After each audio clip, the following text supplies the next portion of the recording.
Millennial moderator. As always, we have on our show CJ running the board. Hello, everybody. How's it going? We have Donald here. Hi, how's it going? We have a special guest, Cole. Thanks for being here. Thanks for having me. Thank you. Kyler is not here tonight for the season premiere. Don't ask me where he is. I don't know. But this is a new season for us, and we're doing new things, of course. If you're watching us on YouTube right now, you'll notice that you can actually see us. Really? So if you're listening, yes.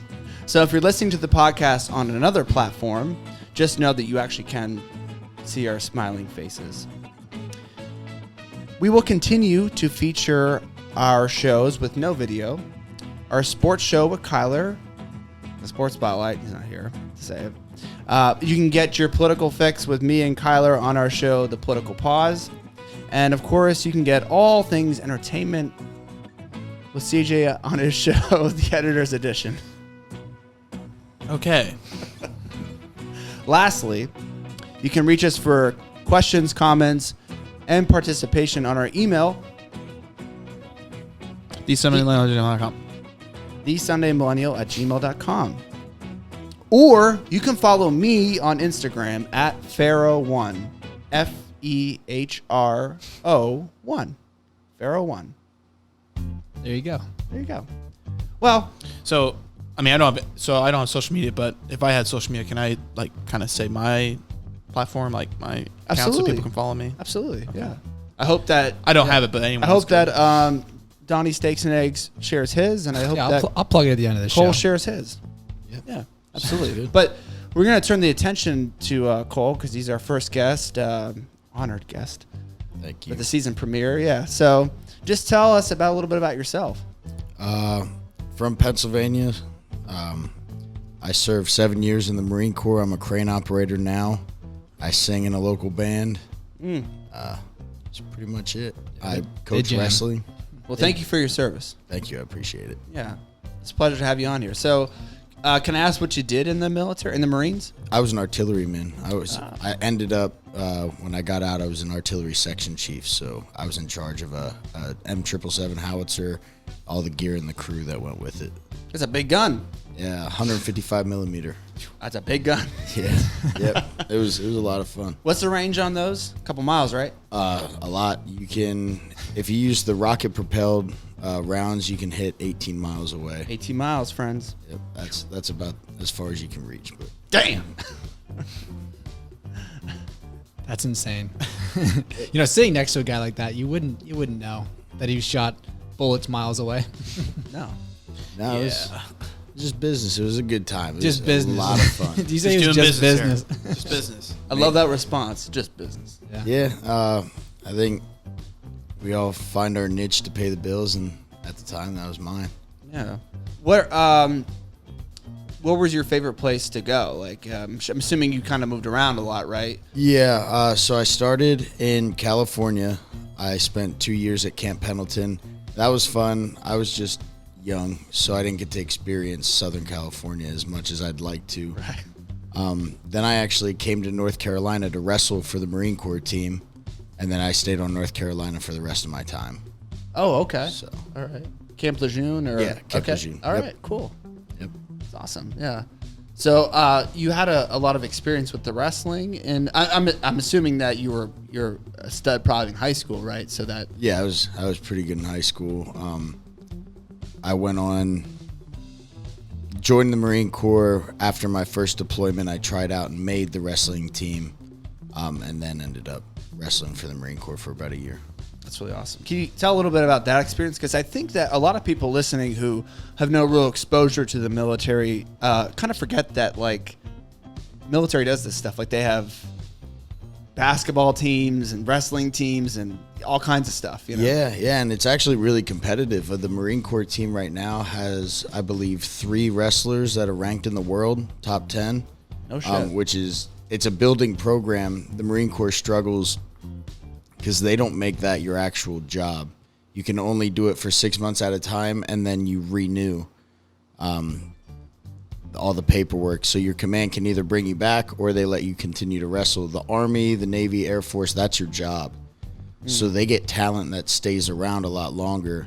So the Marines actually have been getting beat up on, but they have made a big turn. I think the Marines have the most representation in the world competition right now. Wow. I believe. I didn't know that. What's that movie where, I think it's an Air Force movie where they have a boxing team? Do you know what I'm talking about? What movie that is? It's a movie where, I can't remember, but there's a boxing team. I want to say it's set in the 70s, and it's a military installation where they had two guys, who main characters, who just boxed for the military, and it was probably one of the most epic movies. I wish I knew what it was called. I honestly don't know. But I was hoping you would know, because that's what I picture. I picture like the heroism behind it, and like just that dramatic, like, yeah, you're in the military, but also performing like that in the military has got to be a lot of work too. You also got to balance work life with being an athlete. You're basically an athlete and a soldier. The cool thing about it is when you were on the wrestling team, that was your job, so that was what you focused on. I didn't put uniforms on very regularly. I still had to keep a haircut, shaved, but when it comes to like going to the field or training, you just do the bare minimum, the annual training, and then you wrestle 2 times a day, every day. Wow, 2 days. Yeah. Well, and they bring in. We would go out to Colorado and wrestle at the Olympic Training Center and with some of the Olympians. It was a good time. Damn. Wow. Yeah. I guess the one movie that I think of that you can kind of understand that, which is hilarious, is Forrest Gump.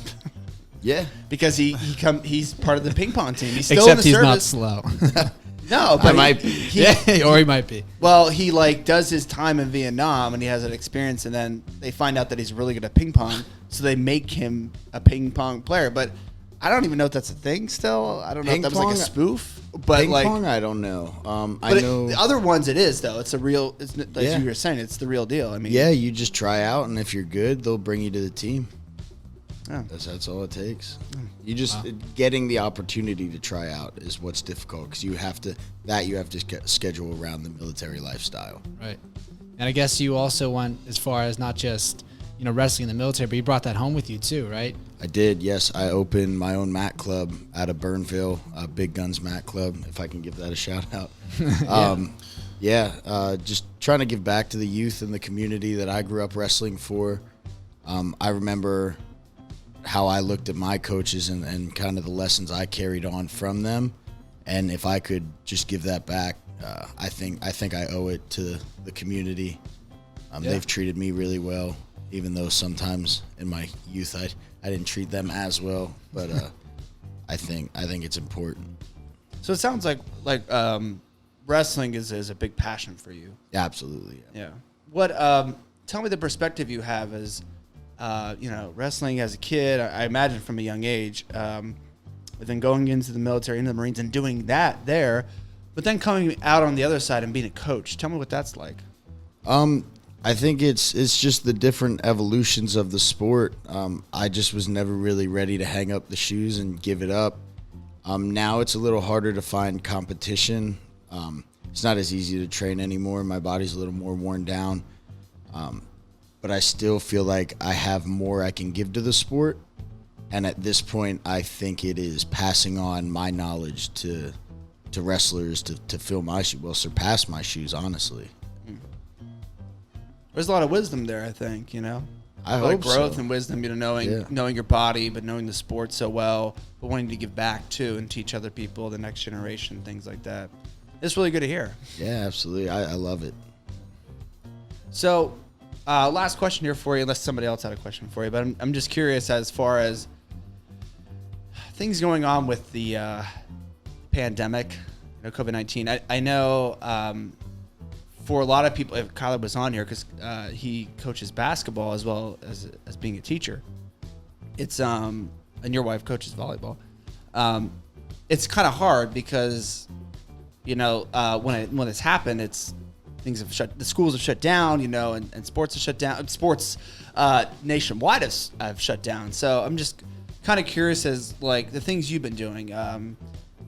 Being here as a local leader, a local coach, how are you kind of navigating all this stuff? Eating way too much and not working out enough is where I'd like to start, and I'd like to figure out how to not do that anymore. You let me know when you figure that I think trying to stay busy as productively as possible. I try not to sit in. Well, now everything's pretty much over, so I'm back to work. But when I was quarantined for a month and a half, or well, we all were, just trying to counting ceiling tiles, just trying to figure something out. I think we kind of got pushed into a scare, and it has now balanced itself out. That I think a lot of people saw happening. Yeah. Well, it's interesting too. Actually, 'cause I have a follow up with that too, because wrestling is an interesting sport where it is by far like close contact. Yeah. Basketball's a little bit, football, but you got a lot of stuff on. It's very close contact too. Plus, you're indoors when you're wrestling. Usually, you're not wrestling outside. In a hot, humid room. Like baseball would be like a very good COVID-19 sport because you're outside, you got a lot of space. Except keeping 6 feet when you're on first base with Right. the other I mean, you do get a little close, but space-wise, it's like a good game to play. But wrestling, though, I mean, you're like breathing on each other. Yeah, we tried to last it out, and then things got more serious, and we were taking it serious too. The last thing we wanted was for the kids or the coaching staff to get sick, so we ended up taking a break. We have been breaking. I'll go up and work out and have friends over and work out, but as for opening the room back up, I think it's just safer, and it's less of a headache really. I haven't turned the curve to start profiting off of it. Right now, I'm still just getting kids in the room and showing them that there is a club here that doesn't want your money, Yeah. So I want to take it slow. At this point, I don't want to get myself in any hot water and realistically lose it for the kids, Right. Yeah. Yeah. It's got to be hard. Like a slippery slope there you're kind of working with. It was. Some of the parents wanted to keep going. Some of them were done with it. They wanted to wait it out, and I tried to ride it out as long as I could before I kind of had to just pump the brakes a little and say, hey, we're going to be here when this is over. Let's be here healthy and with something, not get it taken away. Exactly. Do you have any plans about when you might reopen? As soon as I can. I stay in contact with the parents pretty well, and that's kind of the route we're going. Is when I get the thumbs up, they've got the thumbs up. We keep each other in the loop. So yeah, it's gotta be tough starting anything, business or not, during all this, especially because yours needs contact. Yours need, like you said earlier, yours needs people in the room. And if you're just starting something like that out, like trying to get something off the ground, and then, you get it built, you do all the work, and then now the government's saying, and people just in general don't want to show up. It's going to make things even harder too to keep it lasting down the road. Yeah, it's something I actually struggled with for a couple weeks, figuring out like what's enough and what's too much. Like, what can I put on our Facebook page to kind of keep everybody paying attention? But then at what point do I become kind of overbearing and too in your face? You could offer like virtual wrestling, which I've seen before. People who do, I know people in the health space and like people who do, home workouts or gym members will do just like, you've seen it online. You can't not see it. A girl in yoga pants with a tank top doing, okay, come on girls, let's go. So how do you do that with wrestling? Do you think you could do something like that? I did do a video, and I watched it, and I looked ridiculous. So I was like, well, we're just going to wait these couple weeks out, and we'll get back in the room.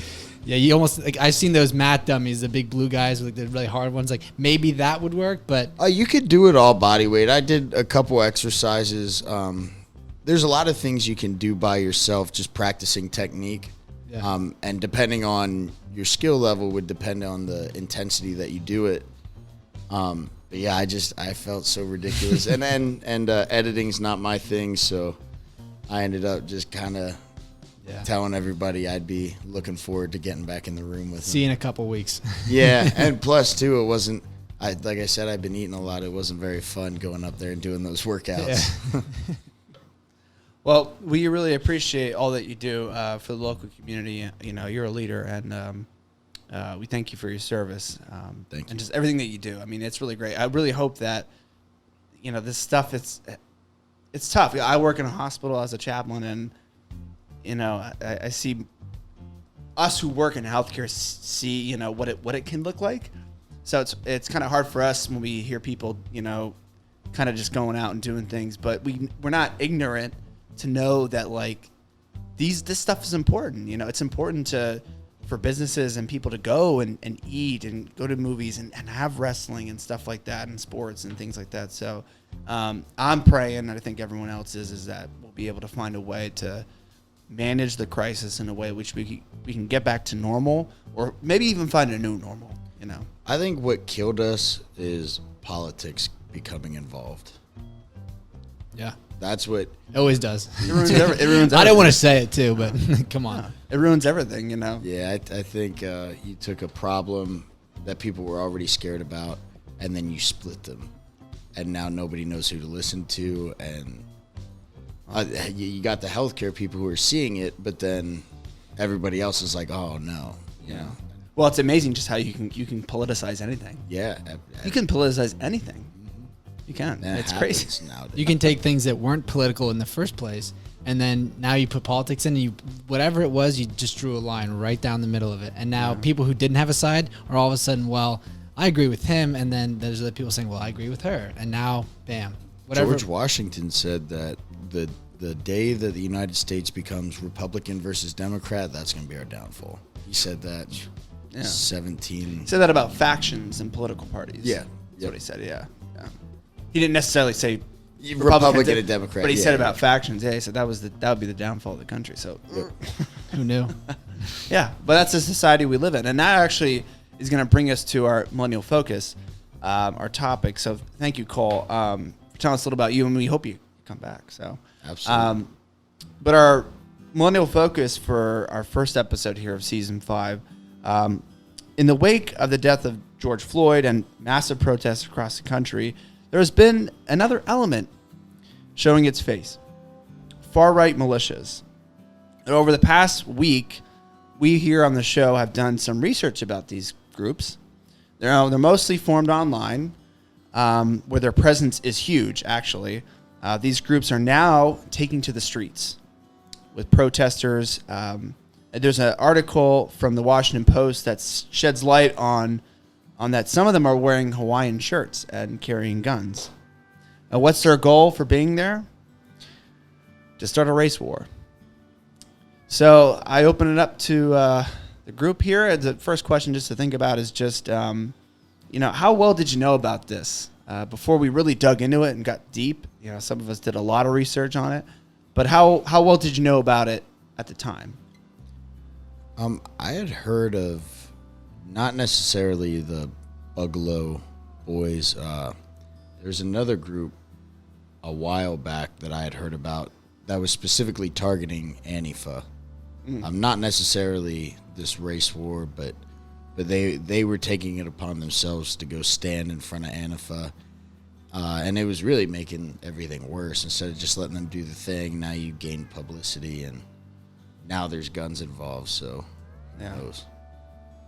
Yeah, I remember when hearing about Antifa and all those groups, I think a lot of people who heard of them, maybe from months back, years back, in different forms of protests around the country. But when all this started unfolding last week with when George Floyd died, I mean, obviously the videos swarmed Facebook, everything I had social media wise, everyone I talked to, I didn't even watch the news anymore. I just seen enough of it on Facebook, to be honest with you. But on all those videos, with what had happened to this black man and what had happened to their culture and what happened to them, it's been something that's been happening for a long time. Obviously, people will say it's the straw that broke the camel's back, which I agree with. I think, change needs to happen.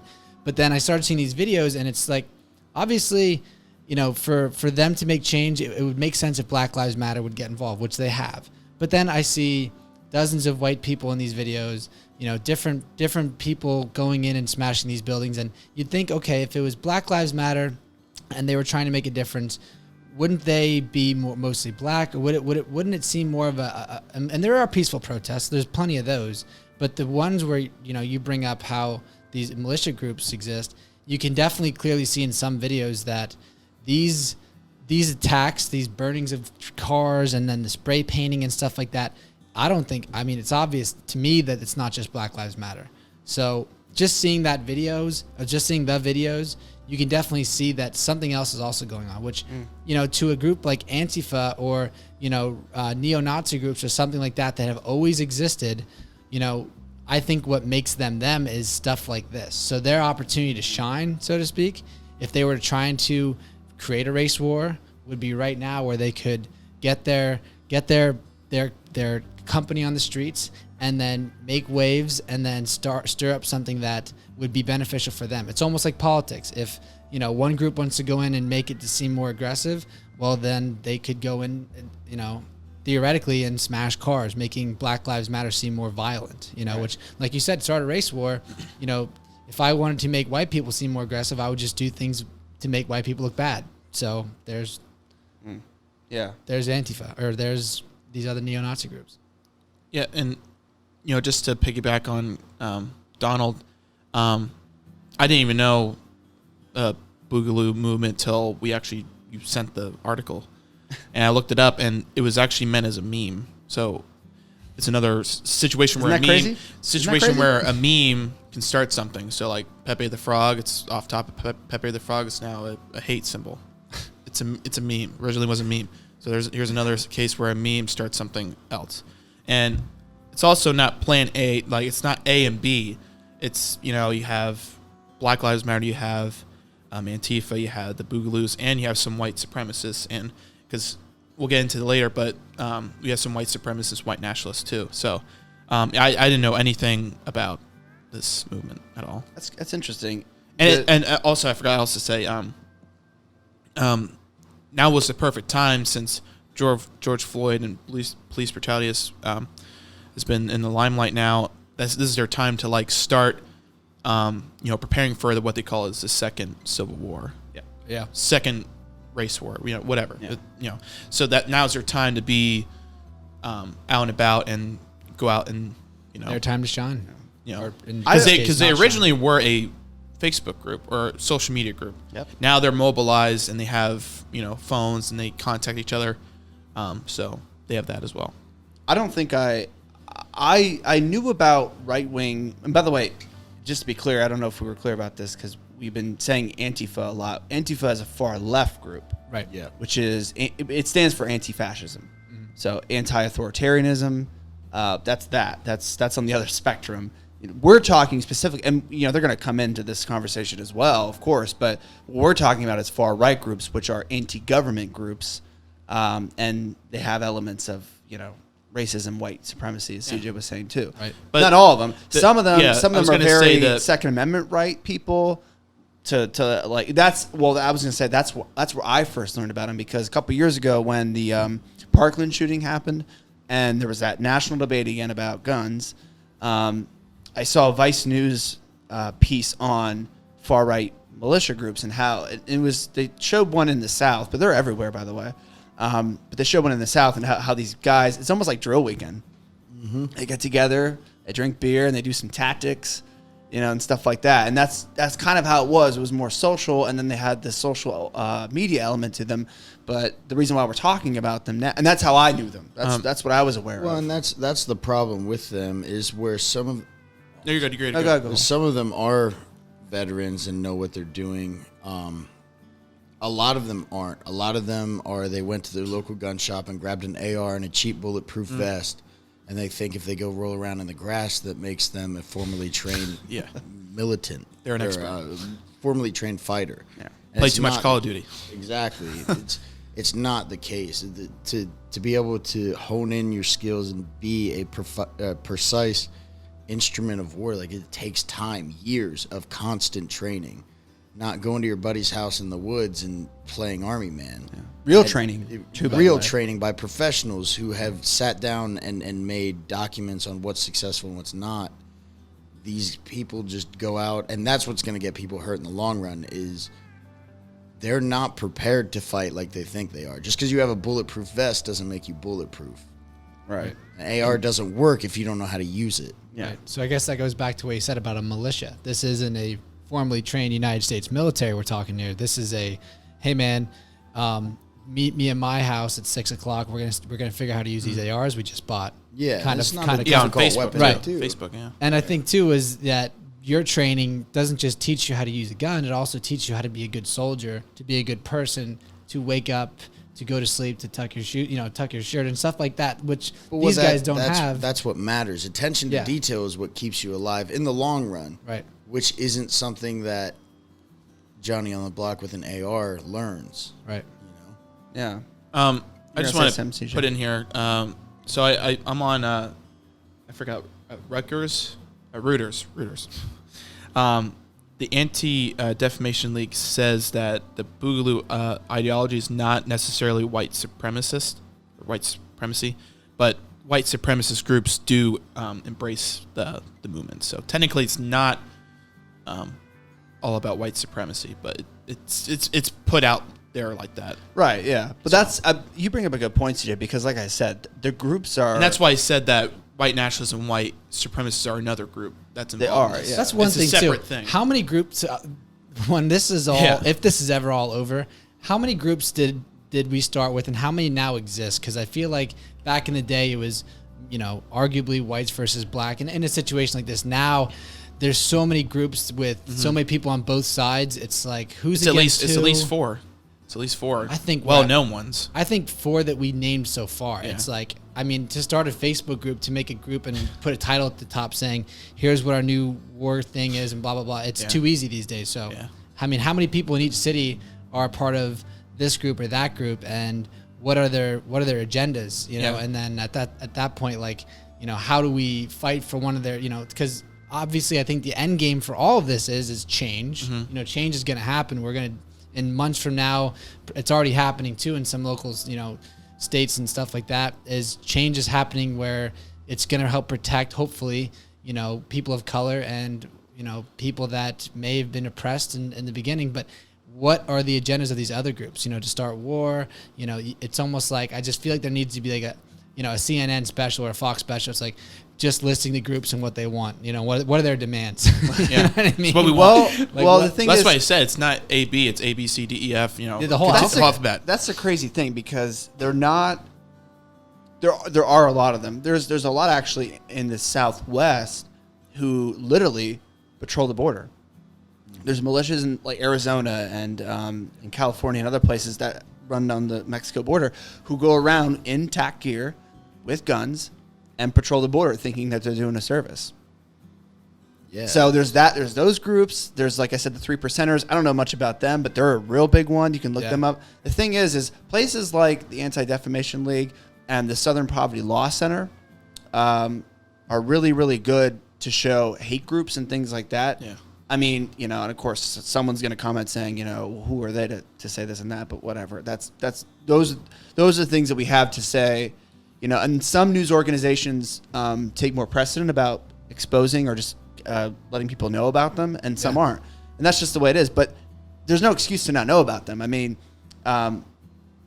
You can look them up. You can look them up and see. They probably have their own websites. They certainly have a social media following, and that's the thing. But we kind of talked about this a little bit, but the next question I had was, we did talk about it a little bit, but specifically, do you think that their presence in the streets now, so they're getting away from the keyboard and actually getting into the street and not doing like their fake drill weekend, but actually going into the streets, do you think their presence will grow, or their numbers will grow, their presence will grow because of the attention they're getting, being part of the protests against racism?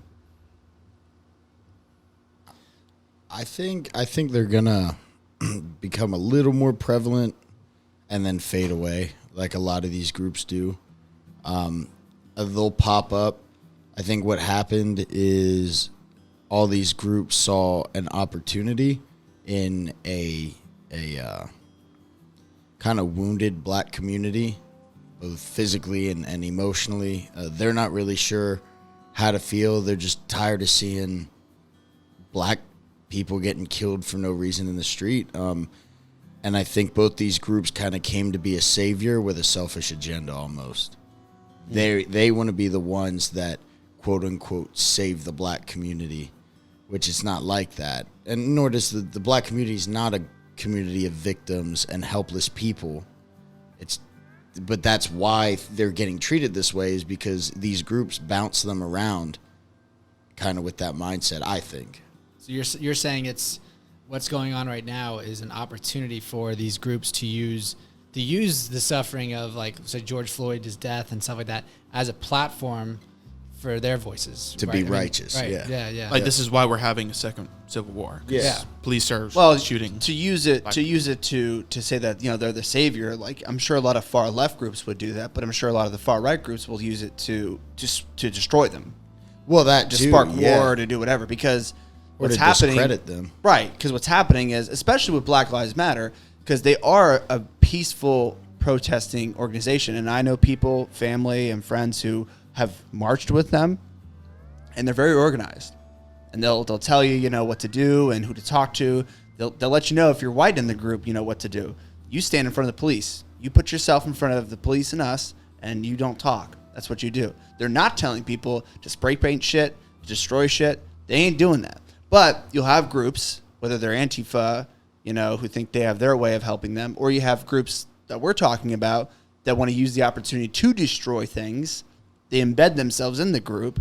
And then they make it. Then they make the world. They make everyone who's watching look like, oh, they're the ones destroying property. They're the ones that are rioting. Oh, they're just, you know. And Why do you think that these groups that exist that are embedding themselves in the Black Lives Matter, or these groups in general, why do you think they're not running around with their flag saying, "Here's us, check us out"? Because their opportunity to be in front of millions of people, cameras, etc., they could do that and get a bigger following that way. Why wouldn't they just use that opportunity to smash things? And I know what you're going to say, but why don't you think they just straight up wear their shirt and then go up there and smash things? they did do that.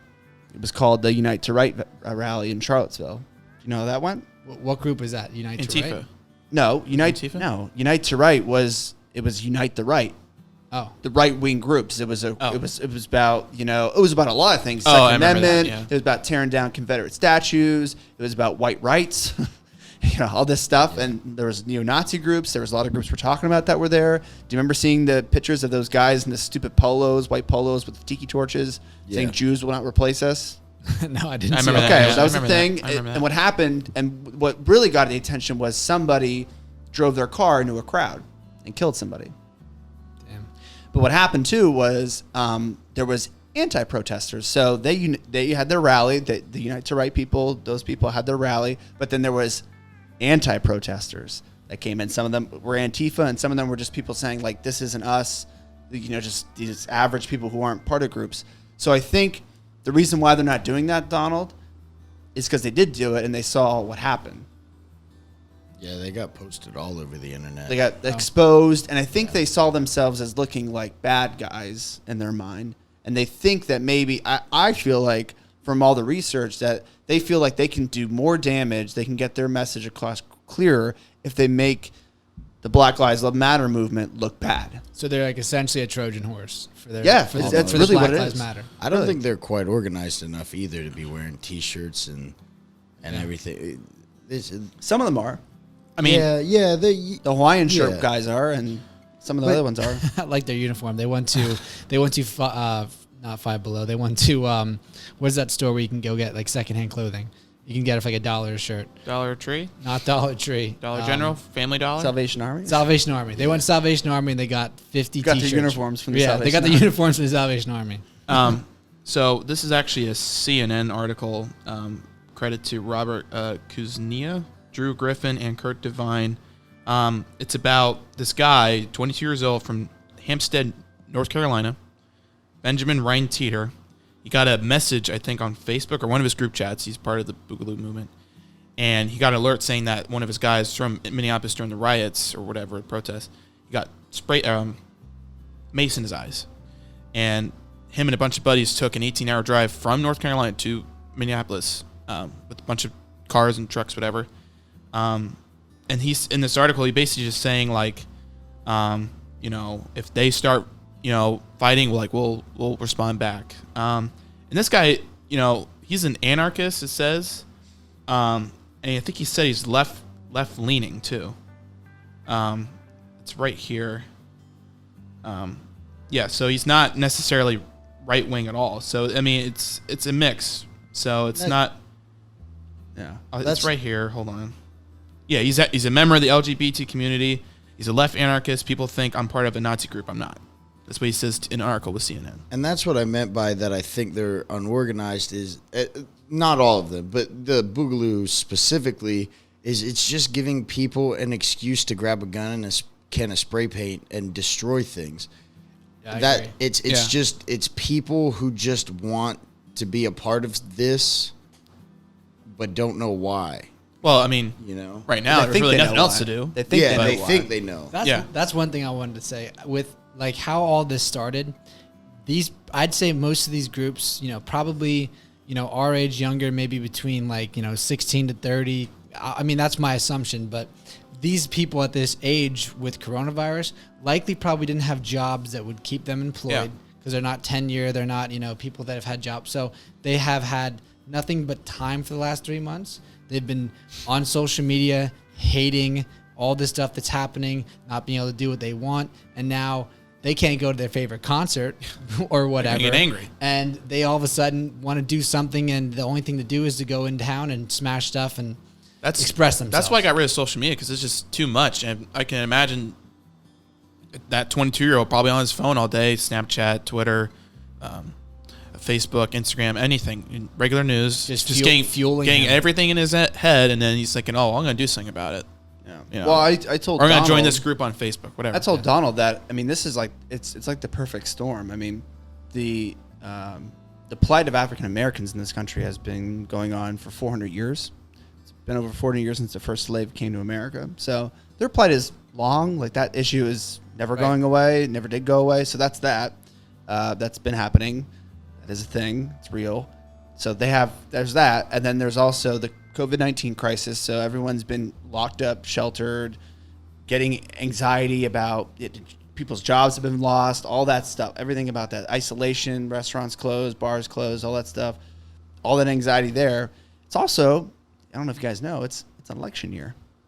Yeah. Mm-hmm. It's an election year. So the rhetoric has been brought up to like 10, People are more divisive in election years and stuff like that, because there's that political aspect going on. So now this tragedy happens, and it's just the perfect opportunity to just unleash everything. All of it. All those things we talked about. Yep, absolutely. Mm-hmm. And so my next question is, do you think there will be more violence in the picture? With now that these groups are in, with the far left and the far right, along with the peaceful protesters like Black Lives Matter, do you think that it's going to get more violent? I wonder what your perspective is. I have a perspective about it. Unfortunately, I think it's going to get more violent for the black community in the long run. I don't think it's necessarily going to be Antifa or the far right that feels the backlash for this. I think that they're going to be the ones fueling it, but these cops are where they're getting most of these right-wing protesters stand, they're quiet, they protect local business, so the cops are leaving them alone. It's making them look like the good guys. Right. And you have this frustrated black community just trying to get heard, and the cops are kicking their ass with batons and pepper spray, and then that's just agitating them, because now these people are like, or the black community is like, these people are standing here with rifles and you're leaving them alone. Right. And those people are like, well, it's my right, it's, and so now the cops' hands are tied, but those guys aren't yelling, or there's no tension between them. So they're kind of, when they want to be seen. Yeah. But then in some instances they are destroying stuff too. Yeah. They're being it's almost like, it's creepy. It's like camouflage. Yeah, it's like counterintelligence exactly what it is, tactics. yeah. It's almost like unconventional warfare stuff. So is that right there exactly what you just said? Is that not just like a perfect example of what's wrong with the way the police our nation? Because it's like if I'm exactly what we've been talking about, or say you take Joe Schmo, that person is a white person who can arm themselves with or without a military training. Now that person looks and appears to be naturally guarding his business, but he is one of these hate groups or one of these groups that we're talking about, far right groups that are maybe neo-Nazi or something like that, that's going in and starting all of this and killing people. Like, would it not be too easy? That's probably one of the exact problems that this is all stemmed from, is that white people look too safe because of how they come off to the police right now. The police are in somewhat damaged, or there's an error in that system that needs to be fixed, because it's not safe for us too, as being white people too, because if that same white person is just, you know, a bad person in general, and regardless of their group, they can go into a crowd and start shooting people, and they're protected because of the assumption that they're a safe person because they're protecting their business or whatever the original, you know, thing behind them is. That's scary. And some people are there are some businesses that are themselves, who own them, going, you know, protecting them in their own way. Well, and they did that in the LA riots too. Yes, they did. Yeah. Especially like there was in the Korean community Korean over town, there. yeah. Yeah, they were like, it was like a war zone. If it was handled that way, I don't oppose that. If you, as the business owner, are there with your friends and family just to protect, but in the LA riots, the Koreans didn't make a fuss about it. They were there, they stood their posts, they stayed quiet, and they were left alone. They didn't make a big move. Now, Facebook wasn't a thing, but they didn't have a big movement behind it. They let the black community be upset. They're not letting them do that now, right? Which is why now I think there's a lot of conflict. I think the violence will get worse, but I'm thinking about it different than you, Cole, in the sense that what I think is going to happen is it's going to keep building the tension, and the people who are going to be fighting are, because now the right wing people are being exposed. They were trying to be kind of subtle about it. But there's a lot of articles out there. There's a lot of videos out there. We're talking about it right now. They're getting exposed. And I think what's going to happen is they're going to start fighting the far left people, the Antifa people, and the Antifa groups, because they're there too. And we didn't talk about them, that side of it. There's that side of it too.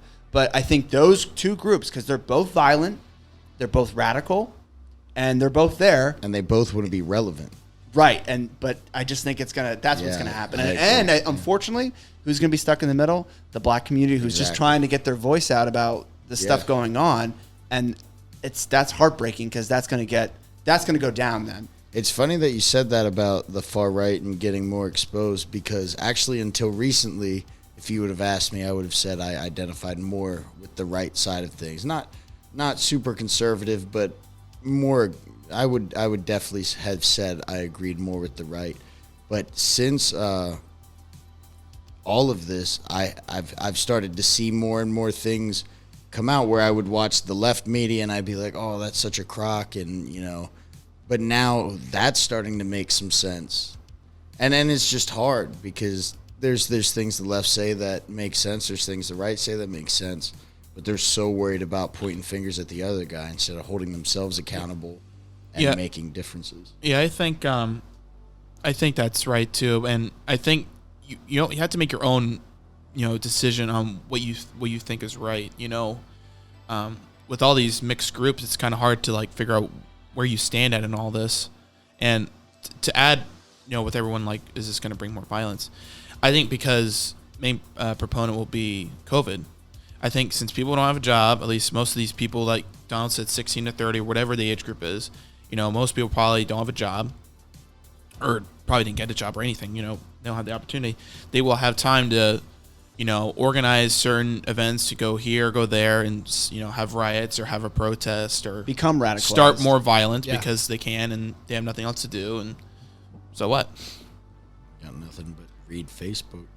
Yeah. And that's my problem too. When you go on Facebook, it's not that it's a left or a right media source. It's a source. It's just a platform. It's a platform, and it's a spotlight. Yeah. It's it what shows us trending. Who we are. What's trending? Yeah. What's getting the most views, the most likes, the most comments, and it's usually the most dramatic version of whatever reality we're living in right now. So you see the worst, you see the best, but it's what people can't stop watching because of how dramatic it really is.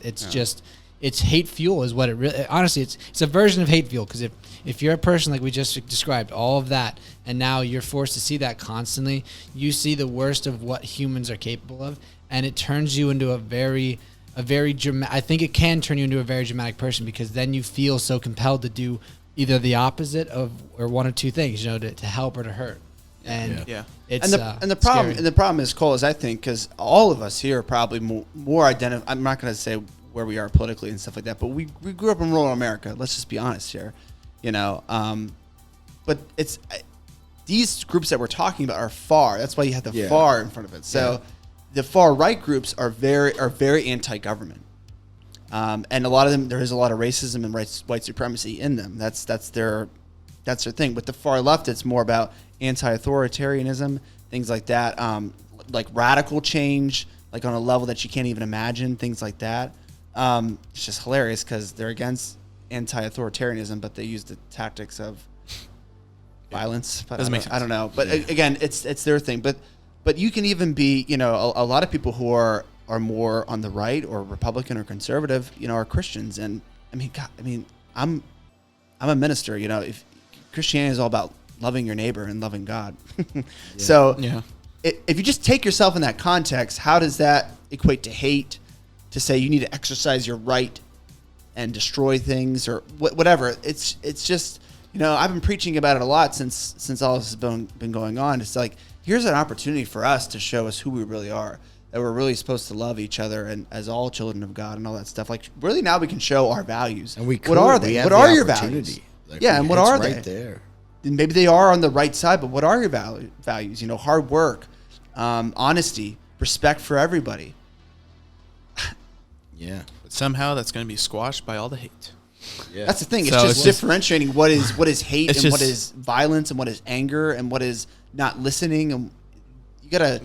People have their own terms on what that is. Yeah. Well, the sad side of it all is that every media thing covering everything that comes out in any outlet, TV, social media, blah blah blah, it goes back to what I said. It's unfortunately the things that get spread like wildfire, the things that people probably shouldn't be consuming constantly every day on their phone or on their screens is the worst and the most dramatic and the things that are the most violent consumed. So to see a message of, positivity and something that may or may not be better for you to consume, it's just not going to make it to your timeline. It's just not going to make it on the TV. Those things get a small segment and you might see them in passing, but I think people are drawn to that so much. And I think that's why this kind of coverage, that's why you don't hear about Corona anymore, because Corona was scary. A couple people died.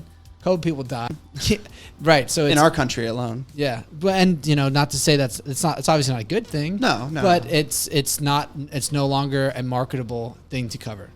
It's no We can longer- go on a long debate about money in media and how that's corrupt. But I think in it's own worth way. mentioning because Yeah, now what we're dealing with as a country is like, okay, yes, this is a very profitable thing to cover this type of thing, and I think it's going to obviously be twofold, where it should incite change, and people will start to see that the death of George Floyd isn't just about the death of George Floyd. It's about that we have been ignoring an issue that probably should have been changed a long time ago. Yeah. And it's something that we can talk about now. We can say, oops, but at the same time, if change doesn't happen from it, it would have all been for nothing. But at the same time, it's not just about George Floyd. Now it's everyone's opportunity to come to the stage of America and, shout from these streets and smash things. And it's just not going to get much better. Well, you Like, I bring don't us see it. into the last point here, and just what should the response be to those if you want to go about the whole thing, you can. But I want to know, what's our response to right-wing militias, right-wing militarism, far right. As people who are white and live in rural America, what should our response be? I mean, You talked about it a little bit, Donald, but let's expand on it. Yeah, I think they're going to kind of phase themselves out. They look ridiculous. They sound ridiculous. They're scary. If you look at their Walmart AR-15s and don't know what you're talking about or looking at. But when it really comes down to it, a group that both sides are so contradicting, and they're not going to be successful. They're going to instill fear, violence, and hate, and they're just going to be just like an annoying thorn in our side, and they're gonna flare up, when they have the opportunity. But I don't foresee them starting a civil war or taking over. I think they're going to crawl back under their holes and hang up their weird T-shirts, and in a couple months when something happens, they'll be back. I think, in this country, you have the right to say what you want, and, you can, you have the right to bear arms and all that, but obviously that's what they're doing, but they're also invoking violence with it. So I would say, yeah, they have the right to do that, but if you're bringing violence in, that's a different story. So and like everyone says, I think that they'll just keep invoking their hate, their violence. They'll get into everything, every other group, even the black community, the Black Lives Matter, and even Antifa. They'll manipulate that group as well. And it's not even just them too. It's Antifa, the far right, or far groups, I should say, the extremists. And I would say, they just invoke in violence, and they're just kind of just interrupting what is the true meaning of what's happening right now, I would say. Yeah, I can just think that from where we're at, and with our reach, and from what we've seen, like you said, rural Americans, it doesn't exist out here. Like, besides on our phones and besides what we hear in the news and the media, all that stuff that's going on, I think is more of something that's happening in and around the cities and more heavily populated areas. So what I think the only thing that we can really do from where we're at is try to find the best outcome from all of this, and to see what the actual truth is. Like, seeing what you see in the media, knowing that all this violence and things getting smashed, it's something that we can't control. But the overall point to all this is that I think what I've been saying is that I think that the policing of this nation and the way we police our neighborhoods, cities, and stuff like that, it's not that the cops and individual people themselves are bad people. I think it's just, and some of them obviously are. I mean, I'm not saying the guy who killed George Floyd, did a whoopsie. What he did was terrible, but how he was trained and how he was allowed to do things and carry on what he was doing needs to change. I think from where we're at, we just need to recognize that is the overall thing that needs to be understood, and it needs to be voted on. The next president who comes in, the next local, mayor that you elect, needs to promote change at with the police organization, state police, local police, because if somebody kills another black person, and what's just gonna happen? White people are gonna die too.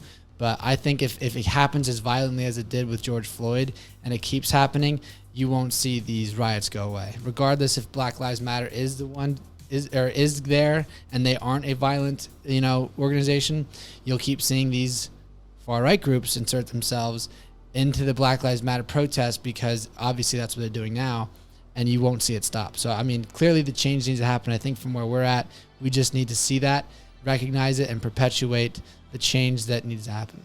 Yeah. Well, I think on the the bare minimum, we should just denounce these groups. Yeah. The response to be and Cole, you were doing that. You were mocking how they do all their stuff in a very good way that I appreciate. But I think that should be the response for us who live in rural America, who have guns and things like that.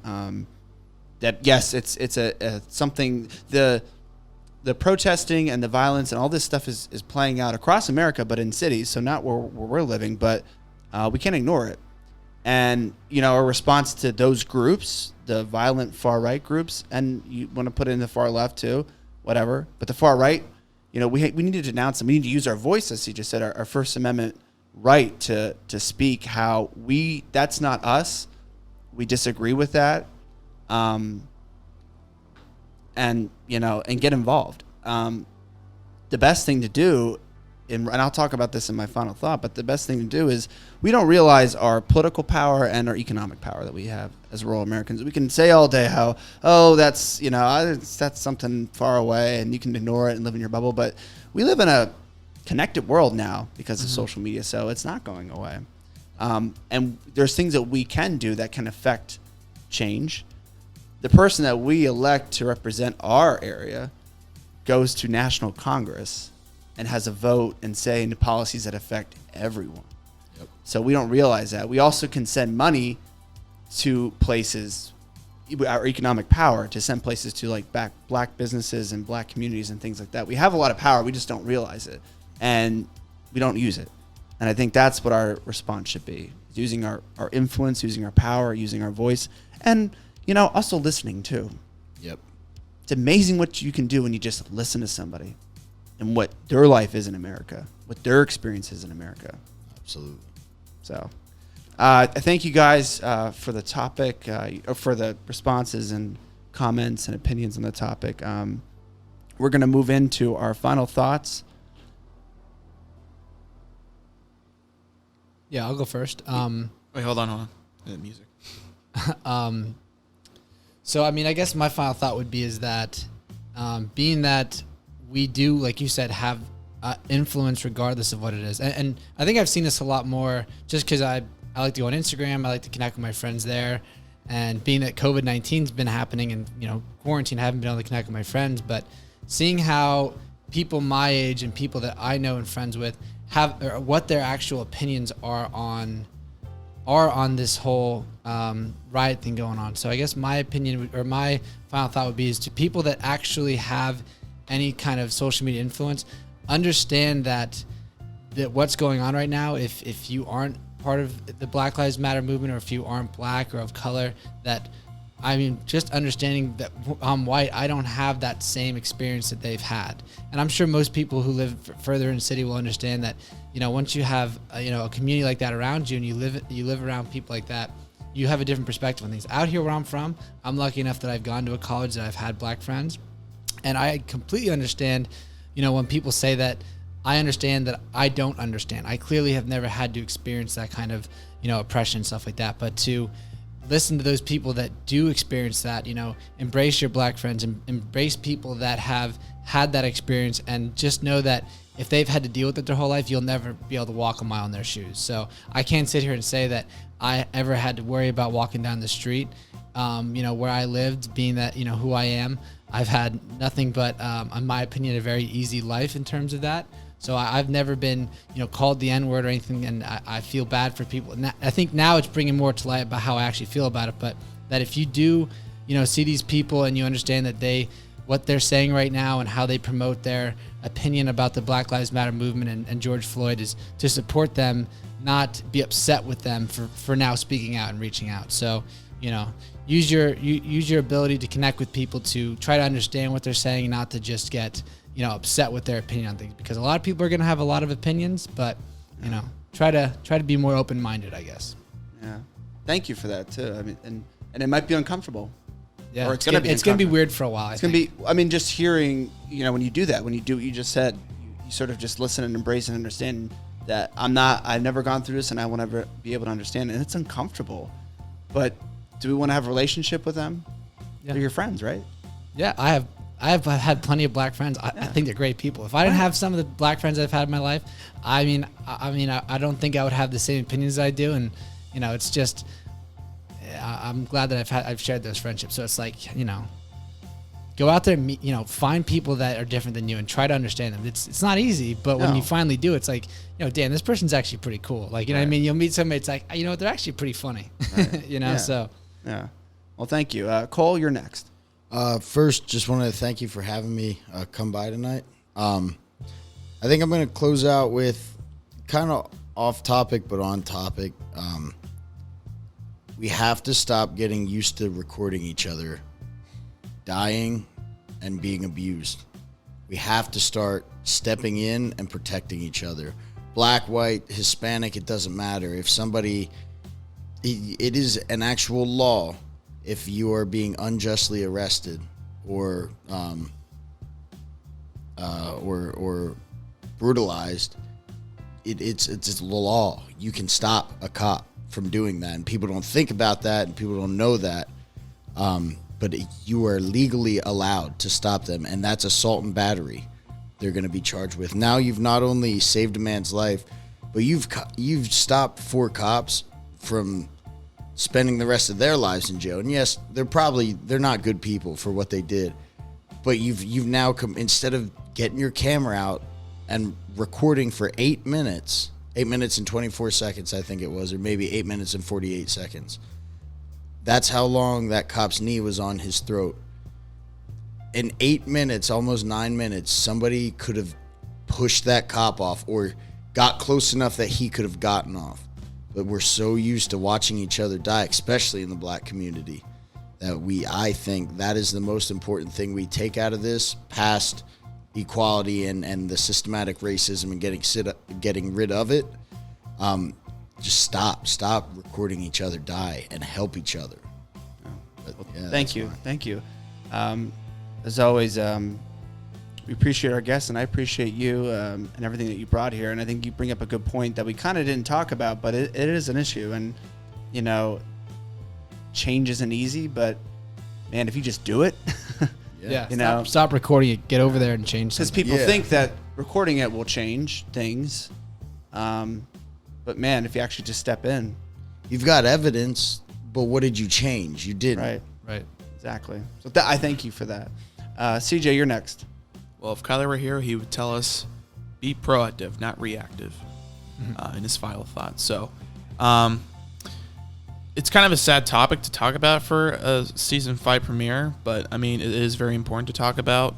But mine's going to be off topic as well. I'm just so surprised how a week or 2 weeks can change this podcast, and how even just how ideas can become a reality.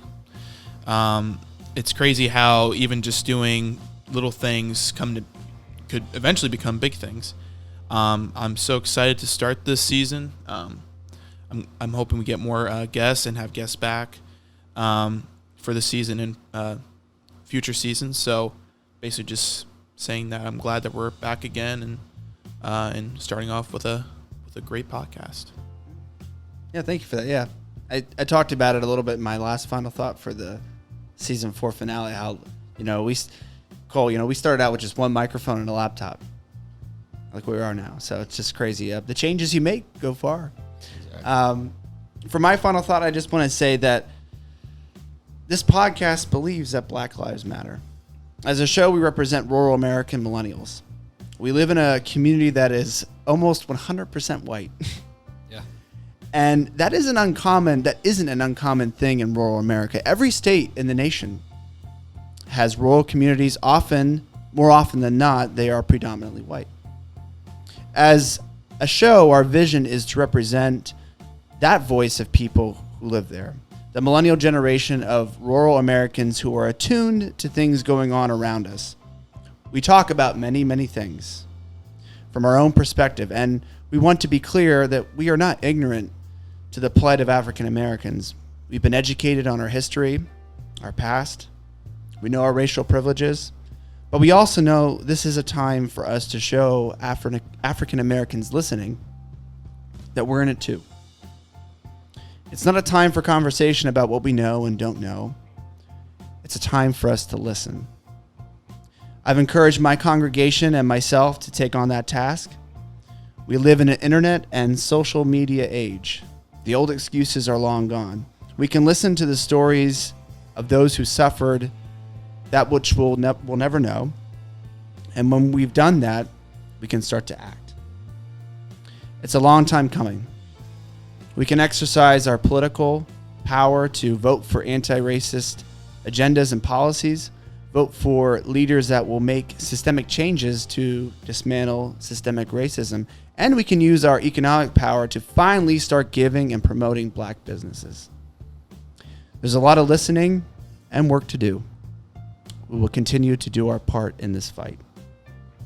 That's our show. Stay tuned, stay happy, and we'll see you later.